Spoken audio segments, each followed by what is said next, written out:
அன்புள்ள சகோதர சகோதரிகளே, உங்களுக்கு ஒரு நற்செய்தி. நாம் வரவிருக்கும் 2025 ஆண்டு ஜனவரி 1 365 நாட்களுக்கும் 365 தலைப்புகளின் கீழ் வேத வசனங்களை வாசித்து பகிர இருக்கிறோம்.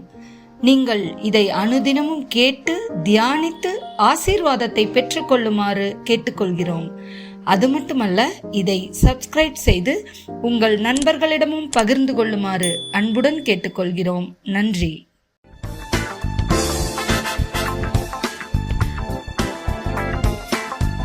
இன்று நாள் 21.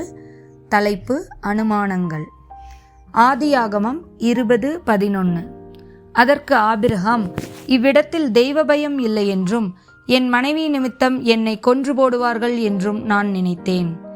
யோசுவா 22:31.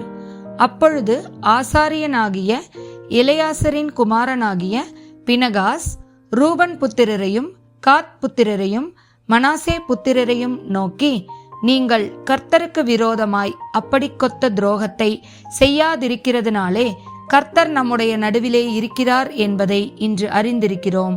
இப்பொழுது இஸ்ரவேல் புத்திரரை கர்த்தரின் கைக்கு தப்புவித்தீர்கள் என்றான். யோவான் 3:1-2.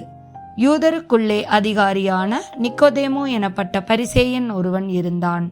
அவன் ராக்காலத்திலே இயேசுவிடத்தில் வந்து, ரபி, நீர் தேவனிடத்திலிருந்து வந்த போதகர் என்று அறிந்திருக்கிறோம்.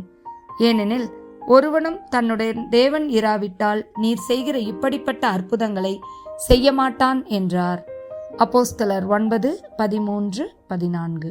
அதற்கு அனனியா, ஆண்டவரே, இந்த மனுஷன் எருசலேமிலுள்ள உம்முடைய பரிசுத்தவான்களுக்கு எத்தனையோ பொல்லாங்குகளை செய்தான் என்று அவனை குறித்து அநேகரால் கேள்விப்பட்டிருக்கிறேன்.